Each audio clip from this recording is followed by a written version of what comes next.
À travers le tambour, les danses traditionnelles et le théâtre, l'Association des femmes vivant avec un handicap et les voyantes a démontré que les personnes vivant avec un handicap sont capables en général et les femmes vivant avec un handicap en particulier en vue de s'associer aux autres femmes du monde et du Burundi en particulier à l'occasion de la célébration de la Journée internationale de la femme. Ces activités ont été organisées ce lundi, le 6 mars 2017. Le message donné est que la femme en situation de handicap est capable de s'autodévelopper et par conséquent, le développement du pays s'ensuit.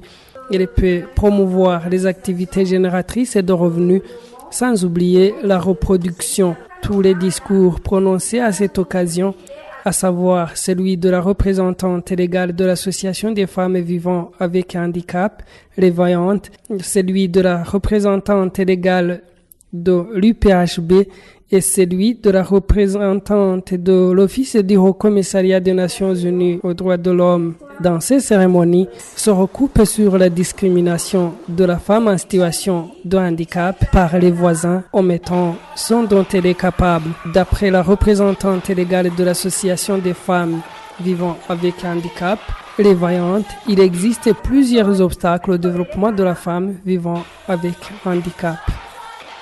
Il y a encore une très grande problème pour avoir l'emploi pour les femmes handicapées. Premièrement, les femmes handicapées n'ont pas eu la chance d'aller à l'école. Même ceux qui ont allé à l'école, ils n'ont pas eu ils n'ont pas l'occasion d'avoir l'emploi parce qu'il y a des jeunes filles handicapées qui vont aller demander un emploi n'importe où.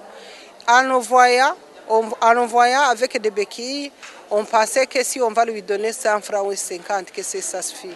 Et là, dans notre association, nous essayons de les sensibiliser, de créer les emplois, lutter contre la mendicité aux filles et aux femmes handicapées. Ces activités ont été organisées par l'Association des femmes vivant avec un handicap en partenariat avec l'Union des personnes handicapées du Burundi, UPHB, avec l'appui de l'ambassade de France au Burundi via le Haut-Commissariat des Nations Unies des droits de l'homme au Burundi. Et ce dernier a promis qu'il ne ménagera aucun effort en vue d'appuyer au projet soumis par l'Association des femmes vivant avec un handicap du Burundi, les Vaillantes.